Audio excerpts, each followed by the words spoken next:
Marvel's Spider-Man for the PS4 came out 2 years ago in 2018. It was developed by Insomniac and published as a PS4 exclusive. It was critically acclaimed, with some people calling it the best Spider-Man game ever. So I felt the need to kind of look back at this game and put it under a magnifying glass to see exactly what it did right. In this game, you play as a slightly older Peter Parker than you usually see in different media. You usually see Peter in his teenage years, but in this game, he is 23. He's already been Spider-Man for a while. He's a bit more seasoned and he's kind of a veteran at this point, even though he's still relatively young. There is no origin story, there is no Uncle Ben, and the story moves along as if you're supposed to know how he became Spider-Man. And I love that because this is an era in Spider-Man's life that's not often explored. And as the result of that, the story is very original and it feels very unique. And I don't want to say too much because I don't want to spoil it, but this is by far the best Spider-Man story that I have ever experienced. In my opinion, it's better than every other Spider-Man movie that's been made so far. Peter Parker is very likable, his character has a lot of depth and has multiple dimensions, the story is very interesting, even though at times it's very predictable, it's still a great journey. And that's only possible because the story makes you care about all the characters. You care about Peter, you care about Miles, and you care about Dr. Octavius, and you know where he is heading, you know his fate, and you know how he's gonna end up.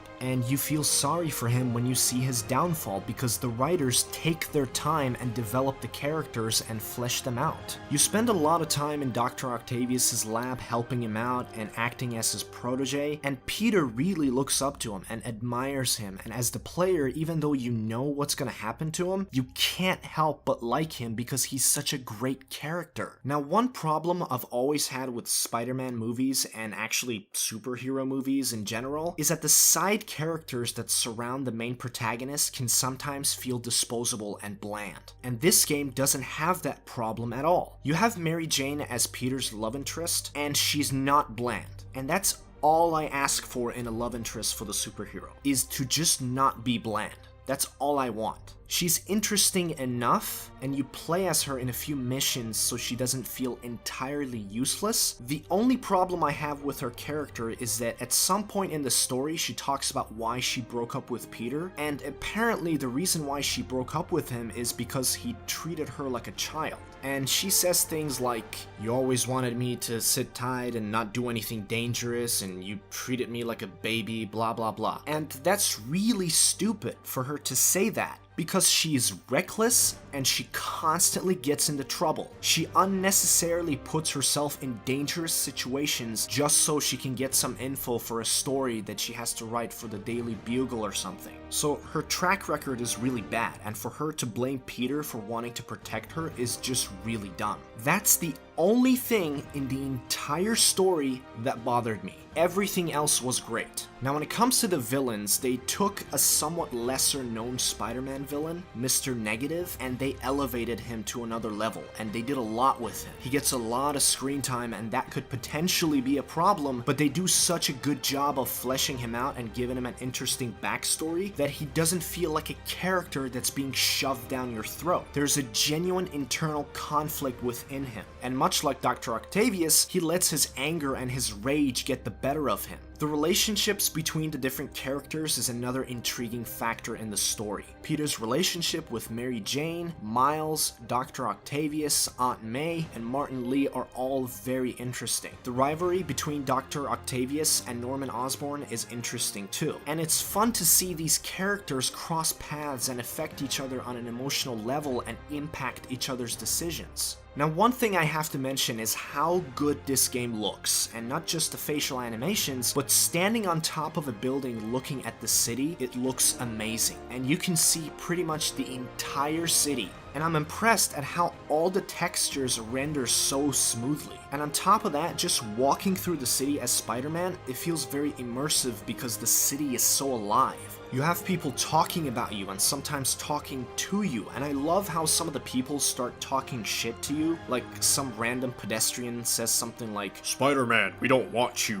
You just cause more problems." I love that random little detail because it makes you think, if Spider-Man really did exist in our world, chances are some people would be very much against him. And that also adds more to Spider-Man's character, and it shows you that even though some people want him gone, he still helps everyone just the same. That he's not in it for the glory, he just wants to help people even if they don't like him. Now let's talk about the gameplay, and this is where this game really shines. And we can't really discuss anything before we talk about the swinging mechanic. The web swinging is just absolutely phenomenal. This game does a wonderful job of making you feel like Spider-Man, and it can accomplish that mostly because of the swinging mechanic. It's so smooth, it feels so fluid and so satisfying traversing through New York City, and it's not just the web swinging. You can point launch off of buildings, and you can wall run, and you can dive, and you can do different tricks while swinging, and you being able to mix it up and alternate between those moves depending on the surrounding environment is what makes this basic minimum requirement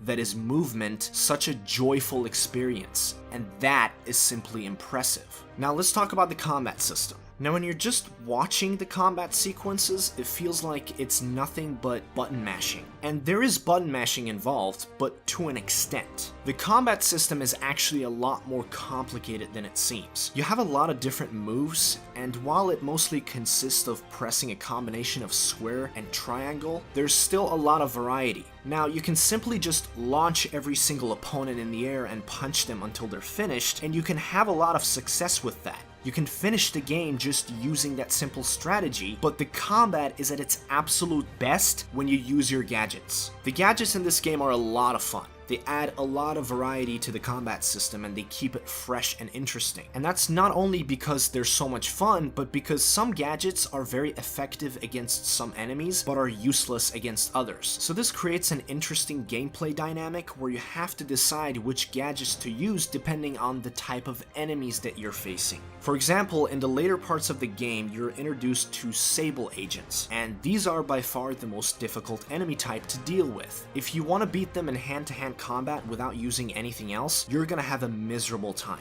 because they can take a lot of hits. So to beat them faster, you have to use your gadgets. For example, some Sable agents have jetpacks, and they fly around, and they shoot you, and they disable your gadgets. Now, for these guys, all you have to do is use trip mines. But some of the other Sable agents are immune to web-based gadgets, so you can't use the trip mine or the web shooter or the impact web. It's not gonna work on them, so you're gonna have to use other gadgets like Electric Blast or the Suspension Matrix. So the combat is actually more complicated than people give it credit for. It's very fun, it's also very smooth, and everything feels so satisfying and fluid. And overall, it's one of the best parts of the game. The leveling up in this game is very rewarding. You can level up and earn different tokens and unlock different skills, different suits, different suit powers. You have different suit mods that give you a slight advantage in different situations. You can unlock and level up your gadgets as well. So the game makes you work for everything. You have to earn everything in this game. Now, the map is huge, but since the swinging is so well designed, going from A to B doesn't feel like a chore. It feels kind of relaxing, and occasionally you get that feeling of your stomach dropping, which really makes you feel like Spider-Man.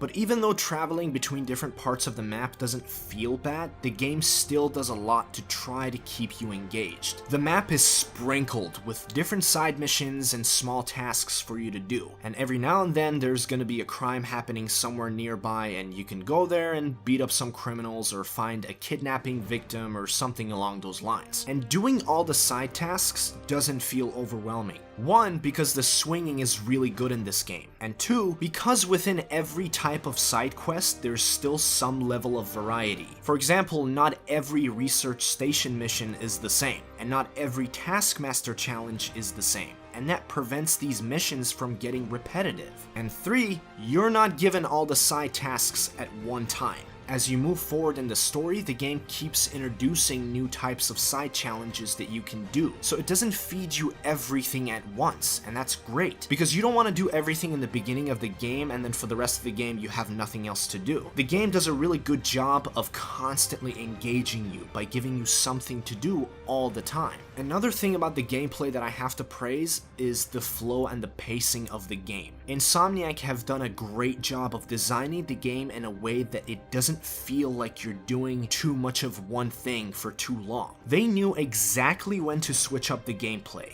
when to slow down and when to speed up. For example, the game gives you a bunch of missions where you beat people up, and then it makes you chase somebody down, and then it puts you in a boss fight, and right as you're about to maybe get tired of all the action and the fast-paced gameplay, it slows down. It gives you a puzzle, it gives you a stealth mission where you play as either Miles or Mary Jane. The pacing is just so perfect. It's so on point that when I played the game, it felt like the game was reading my mind.